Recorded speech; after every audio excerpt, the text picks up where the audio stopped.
Olá, estamos aqui para mais uma aula da Escolha Educação, aula de filosofia. Meu nome é professor Michael Gonçalves da Silva e vamos falar de um cara aí que transita em muitas áreas, um grande pensador e que tem caído muito no Enem, em outros vestibulares também. Então vamos dar atenção para esse cara, porque agora está chegando o Enem e vamos focar naquilo que tem aparecido mais. A essa altura a gente aposta, faz o melhor que pode para descobrir como ajudar vocês. Então, bora lá para nossa aulinha. E provavelmente eu vou ter que dividir o conteúdo em partes, porque é muita coisa para falar do Michel Foucault. Tem muita coisa interessante que pode virar tema, seja de redação, seja de questões de teste de filosofia ou de sociologia. Tem muita coisa para pensar, tá bom? É bem transdisciplinar mesmo, é um baita de um pensador, tá bom? Michel Foucault, francês, nasceu em 1926, morreu em 1984, uma pena ele ter morrido tão jovem, né? Filósofo conhecido por seus estudos com relação entre o poder e o conhecimento, também conhecido, como ele mesmo dizia, como historiador das ideias. Alguns chamam ele de teórico social. Ele tinha formação de filólogo, parecido com Nietzsche, né?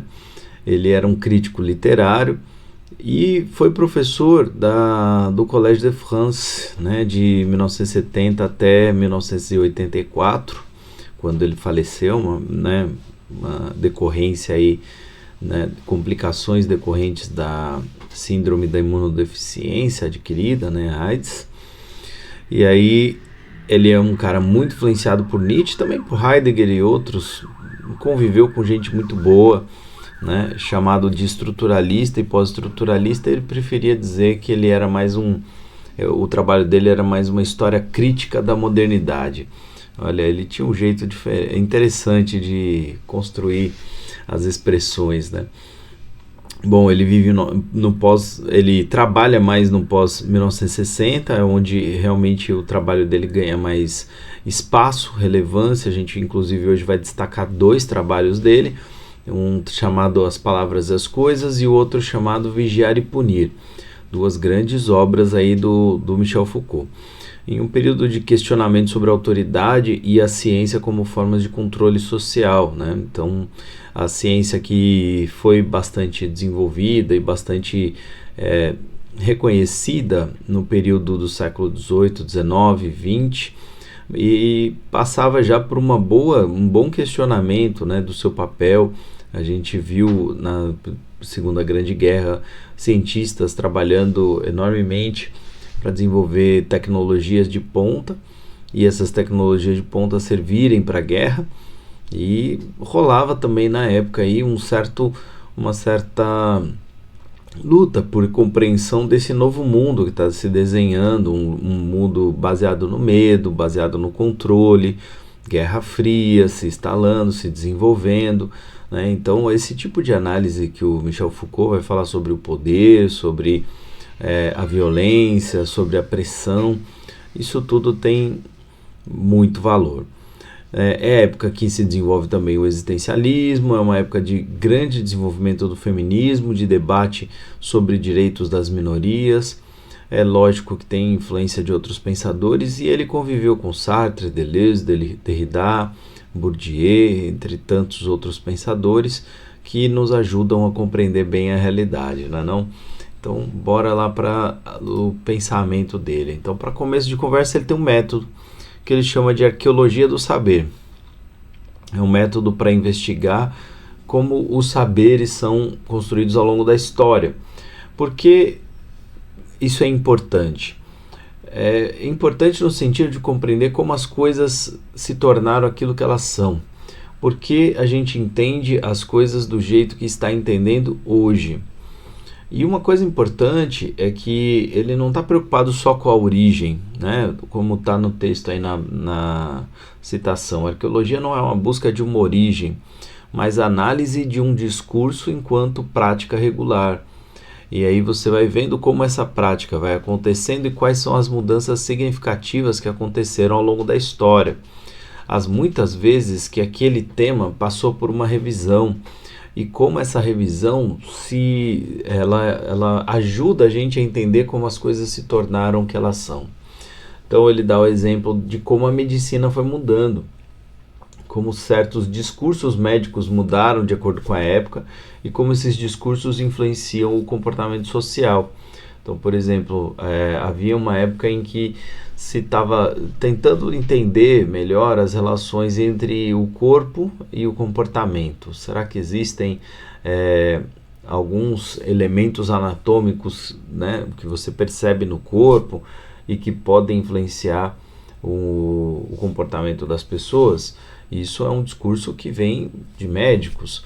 Outro discurso é a divisão, a hiperdivisão, por exemplo, a questão do mecanicismo ou do materialismo e a ideia de dividir, subdividir e as especialidades médicas e a visão do ser humano não como um todo, como uma unidade, mas como um conjunto de partes, e a gente pode trabalhar só com a parte. Hoje a gente tem uma visão mais holística, mais totalizante, que reconhece outras áreas que não somente a material, para entender, para analisar esse corpo humano, essa saúde, essa busca pela saúde. Então a gente tem aí bastante coisa para pensar só falando de medicina, tá vendo? Então se a gente for falar, quando a gente for falar do sistema prisional, do encarceramento, da violência nas formas de punição, a gente vai ver que ele faz arqueologia, ele vai vasculhando, arqueologia no sentido de ir desenterrando a história, e não só os grandes fatos, mas ele vai tentando articular essas histórias. É por isso que ele vai escrever história da sexualidade. No Vigiar e Punir ele vai investigar as instituições, algumas instituições. Tem muita coisa aí no pensamento do Michel Foucault e a arqueologia está sempre lá. Bom, vamos falar aqui do primeiro grande trabalho dele, As Palavras e as Coisas, que está publicado pela Martins Fontes no ano de 2000 aí. Texto publicado originalmente em 1966, está aí o texto, o nome dele, né? É uma das obras mais influentes, sim, do pensamento de Michel Foucault. É uma análise do desenvolvimento do pensamento ocidental, particularmente no que diz respeito à relação entre linguagem e realidade, como isso molda as ciências humanas, tá? Então, As Palavras e as Coisas é o nome real para a obra, né? A relação entre linguagem e a realidade. Ele vai falar que existem épocas de saber e epistemes, que estruturam o pensamento, que ajudam a gente a entender o pensamento. Isso vai ficar mais claro mais para frente. O que é episteme aqui? É o conjunto de relações que em uma determinada época tornam possível o surgimento de saberes. Então, elas variam ao longo da história e determinam o que pode ser considerado verdade em um dado período. É parecido com o paradigma, a ideia de paradigma do Thomas Kuhn. Mas o episteme é mais complexo, né? Não é relativo a uma única coisa, é um conjunto, é uma rede, né, de saberes. É uma estrutura histórica que define as condições de possibilidade para todo conhecimento em uma época. Então, exemplo, a ciência no século XVIII, né, 17 e 18, organizada em torno de taxonomia e da classificação das coisas, como as ciências naturais, eles estão aprendendo a estabelecer a natureza. A partir do século XIX, não tem como não envolver o ser humano, né? É um desenvolvimento intenso aí da subjetividade, da reflexão sobre a subjetividade. Tem o Kant influenciando todo mundo. Então é um olhar que envolve todo um tempo. Por exemplo, o Darwin, quando ele traz a sua teoria, ele bagunça tudo, bagunça todas as teorias, e a partir daí começa uma nova onda de teorias. A relatividade do Einstein também. Dá para dizer que a psicanálise tem um papel também, a psicologia, e que bagunça uma época, mistura, traz novas nuances, novas reflexões, novos olhares, e aí ajudariam a constituir a episteme de uma época. Essa episteme, né, ela é interessante para a gente entender que as coisas mudam, a maneira de pensar muda, a forma de construir teoria muda. E aí ele, quando vai falar da morte do homem, que lembra muito da morte de Deus para o Nietzsche, né? Mas ele vai falar que o ser humano já não vai ser a figura central daqui para frente dessa cultura, porque ele já teve seu lugar no século XIX. O resultado disso não é assim final, um resultado absurdo, absoluto. Ele tem temos desenvolvimentos, mas parece um tema já cansado, o ser humano no centro. E aí talvez alguma coisa outra deva surgir, que não seja essa ideia de humanidade. Talvez seja algo um pouco menos generalizante e que permite observar mais diferenças, né? O homem é uma invenção cuja recente data a arqueologia do nosso pensamento mostra facilmente, talvez o fim próximo, né? O homem, essa ideia de homem a gente já não usa tanto, né? Só para a gente entender, né, algumas implicações. Foucault sugere que as ciências humanas estão entrando em um novo paradigma em que o homem, uma nova episteme, né, em que o homem não será mais o centro do conhecimento, mas substituído por novos modos de organização do saber. Tá certo? Talvez a gente esteja numa área mais técnica, numa época mais técnica, época de inteligências artificiais. Sei não, tá? Não sou tão otimista quanto a isso.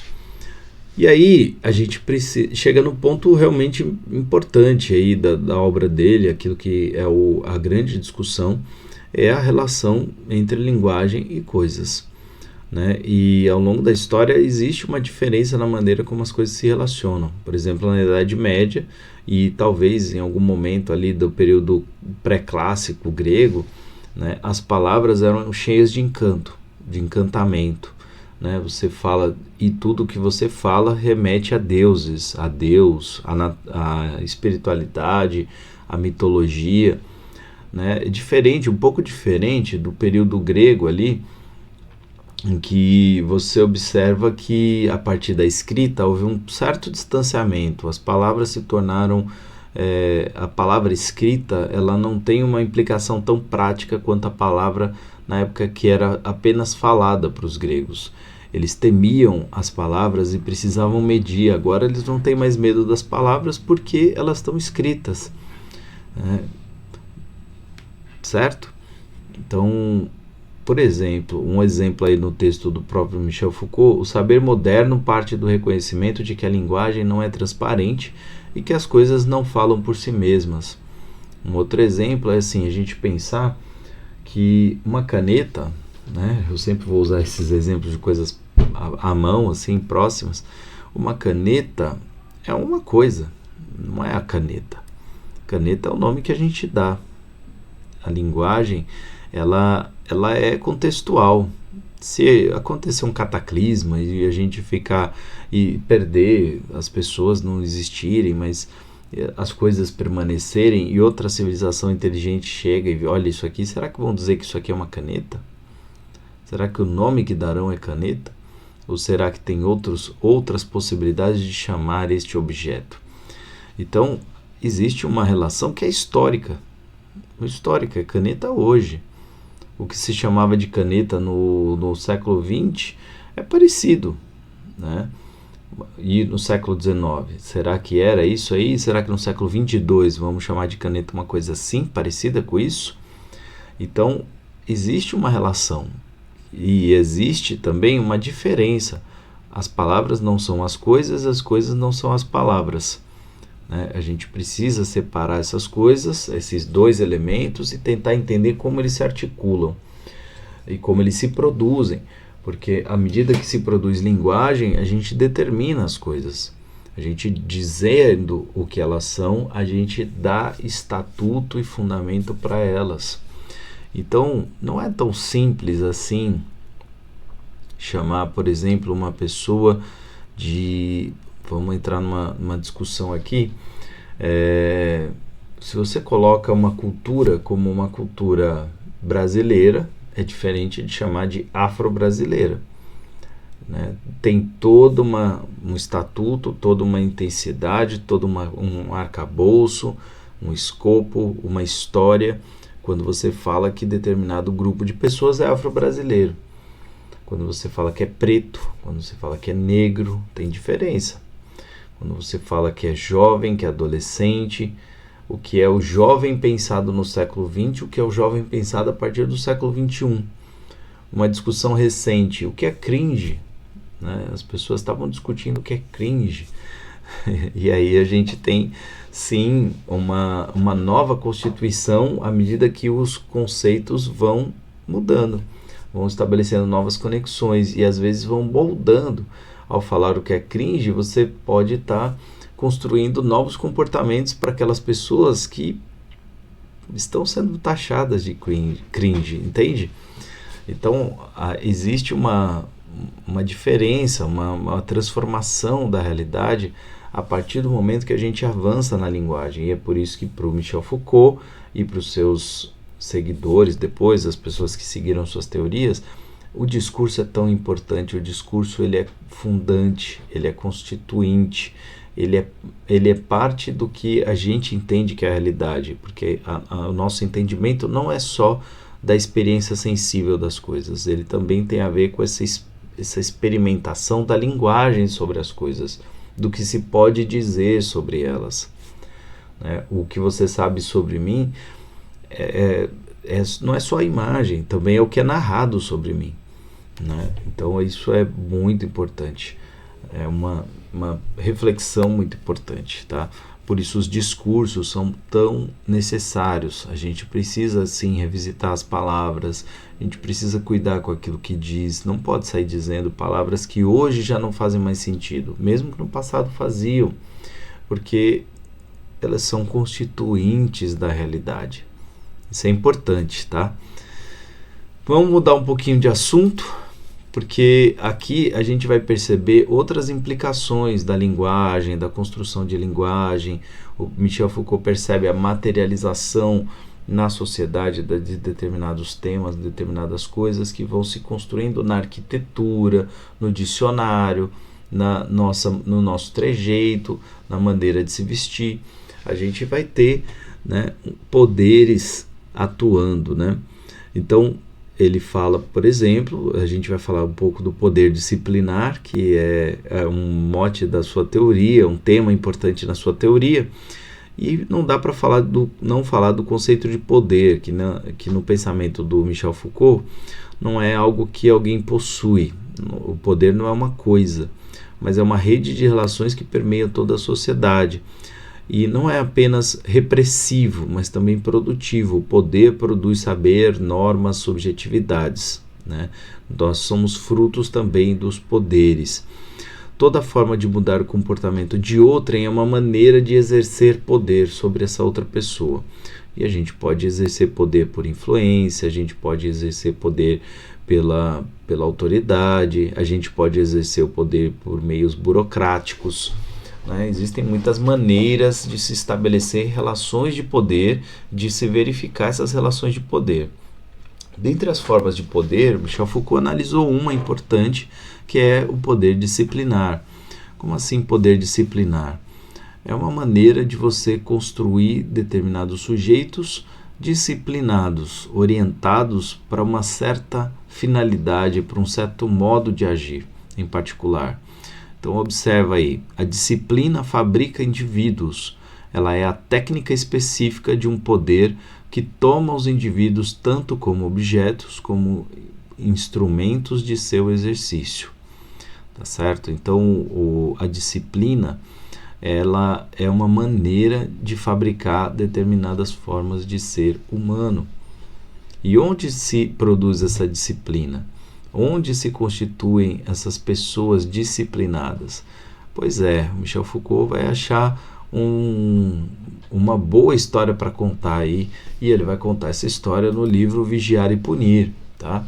No livro de 1975, História da Violência nas Prisões, que examina a evolução das práticas punitivas e de controle social desde o início dos tempos modernos, tá?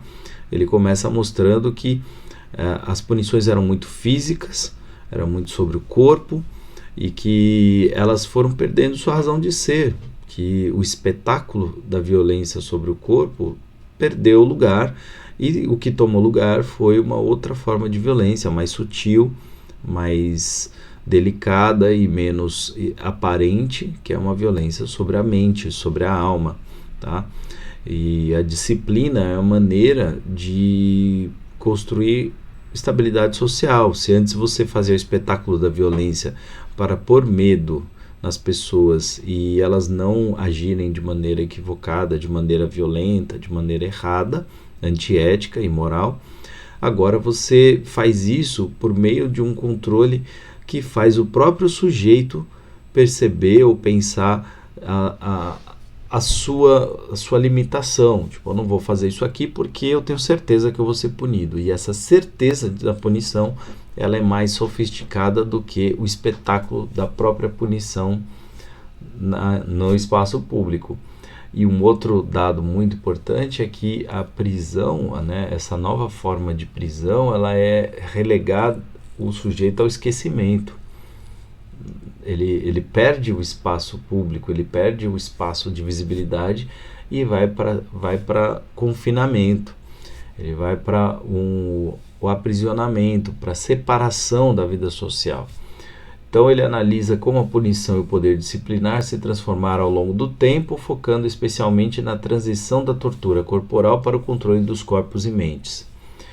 Né? Ele traça uma genealogia das prisões, das instituições disciplinares, e aí ele vai percebendo que há outras instituições disciplinares construídas da mesma forma, algumas delas são até chocantes, e se tornaram formas de moldar e controlar os indivíduos, transformando-os em sujeitos dóceis, sujeitos que aceitam, que reconhecem as autoridades, que não querem transformar a realidade, que não querem lutar contra as injustiças que estão postas no mundo, tá? Então, observem que é uma maneira de construir, ele está percebendo que existe uma maneira de construir esses corpos, de construir essa realidade. Se a linguagem pode formar realidade, coisas, ela diz o que uma coisa é, e ajuda a dar estatuto para essa coisa, né? Porque são diferentes, mas ao mesmo tempo imbricados, são coisas que se misturam e que a gente vai entender sempre misturado a coisa concreta com a linguagem. Ele vai percebendo agora uma sofisticação que é como as linguagens vão adentrando nesses sujeitos e vão moldando os corpos, vão construindo os corpos, vão construindo o ser, a pessoa. E, cara, é uma baita análise importante, legal, e que tem muito lugar na discussão dos vestibulares, tá? Então, começando aí pela mudança da punição do corpo ao controle disciplinar. Como eu disse, no século XVII e XVIII havia o castigo corporal como principal forma de controle social, e ele falava assim, né, no próprio Vigiar e Punir: o suplício é uma técnica de terror, e o seu uso revela uma certa economia do poder. Mas aí ele vai percebendo que a sofisticação e a transformação em leis mais... a constituição de leis mais modernas, mais contemporâneas, foi tirando a punição corporal, a tortura ou a punição pública, e foi constituindo algo mais leve, sutil, né? Vai sendo gradualmente substituída por técnicas mais discretas de controle, que passam a se focar na vigilância e no disciplinamento dos corpos. Prisões, escolas, fábricas e hospitais são exemplos de instituições que aplicam esse poder disciplinar. E um detalhe, né? Onde ele encontra a fonte que dá compreensão mais clara do que acontece nesses lugares? Nos mosteiros cristãos. Né? O controle que se fazia sobre a vida do monge se mostra a maneira como essas instituições vão fazer controle sobre as pessoas que ali frequentam. Né? Então você age mais ou menos de maneira parecida, tá? Em todo lugar do suplício como técnica política de punição, vê-se aparecer a prisão como ponto privilegiado de articulação do poder de punir. Né? E aí ele vai falar do poder disciplinar, que ele funciona de uma forma capilar, penetrando todas as esferas da vida. Né? E ele é importante no caso daquelas instituições, né, que fazem o disciplinamento, e como eu dizia que veio do mosteiro, que técnicas eles usam, né? Técnicas que você vai ver na prisão e que você vai ver em outros lugares, tá? Usar um uniforme, ter horários regulares, muito regulados e curtos, para ter contato com o sol, com a vida do espaço aberto e tal, ter grades, ter avaliações constantes, ter símbolos, números que definem os sujeitos que estão ali naquele espaço. Você tem um tipo de construção que se repete, e aí ele vai perceber que a construção, estou falando agora da arquitetura, ela permitiria, ou ela deflagraria uma vigilância constante, seja pela maneira como o prédio é construído, seja por meio de artifícios, como câmeras, como janelas, como lugares para que você possa observar e ser observado, mas de preferência sentir-se observado. Isso é bem importante, né? Então ele vai falar que o poder disciplinar, ele opera por uma vigilância constante, que molda o comportamento das pessoas, tornando-as obedientes e produtivas. E ele mostra o panóptico, que é uma construção baseada na obra do Jeremy Bentham, do século XVIII, como a grande metáfora do poder disciplinar moderno, que você tinha uma torre central que permitia vigiar todas as celas de prisioneiros daquela prisão, feita em forma circular. Enquanto o prisioneiro não sabe se está sendo observado, quem está na torre pode observar, mas mesmo que alguém da torre saia da torre, o prisioneiro não tem como saber se tem alguém lá. Então ele age como se estivesse sendo vigiado, mesmo que não tenha ninguém vigiando.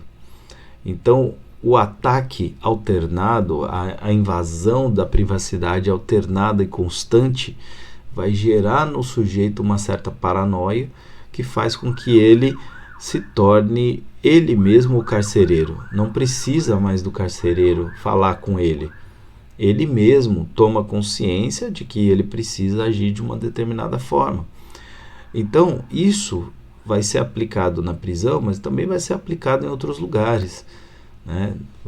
Você vai observar isso em outros espaços também, tá certo? Então tá aí um temaço, né? Ser visto sem parar, sem saber quando é o princípio do panóptico, tá? E aí o efeito disso tudo é o corpo dócil, né? Que o objetivo é tornar as pessoas dóceis, como animal domesticado, como alguém que aceita as coisas como elas são. A disciplina fabrica corpos submissos e exercitados, corpos dóceis que aceitam a realidade e que não querem transformar a realidade, tá certo? Isso é muito sofisticado. Ele faz, então, sim, uma crítica, tá, ao sistema carcerário, por exemplo, né? Ele argumenta que as prisões não têm o objetivo de corrigir os presos, mas de manter controle social, de definir quem é normal, quem está dentro do padrão, quem é o bom sujeito para viver na sociedade. O encarceramento é uma forma de manter a ordem, disciplinando não apenas prisioneiros, mas também servindo de exemplo para a sociedade, tá? A prisão fabrica delinquentes, molda e organiza uma população de delinquentes. Então, ao dizer quem é que deve estar na prisão, você está definindo o padrão da boa pessoa, ao mesmo tempo que está dizendo quem não deveria conviver com a sociedade. Mais uma vez, as palavras e as coisas em conexão, em relação, e as palavras determinando a sentença, né? A sentença determinando o que a pessoa deve ser. Então, a obra dele está muito encadeada, muito organizada.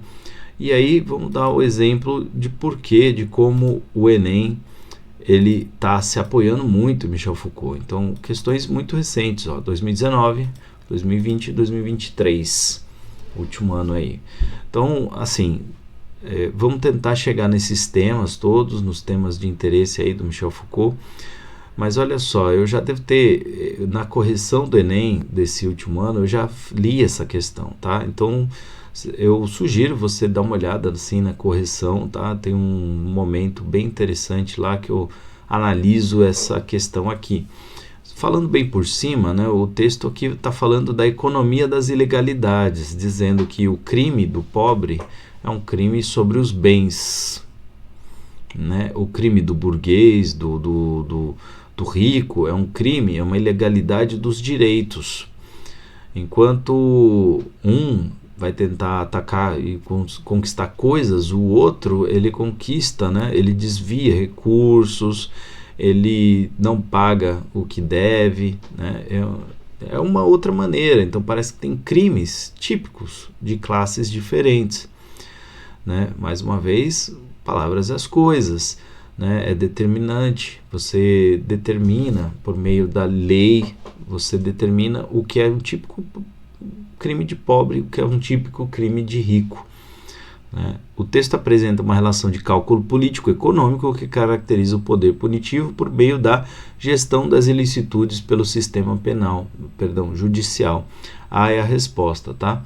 Os outros itens, eles vão falar de estrutura social, mas observem aqui, é uma discussão que está no livro Vigiar e Punir e que está pensando o caráter constitutivo, não só da linguagem, mas desse poder capilar, desse poder disciplinador que se constrói desde os códigos de direito até o sistema penal, carcereiro, né? O sistema carcereiro, o sistema carcerário, tá certo?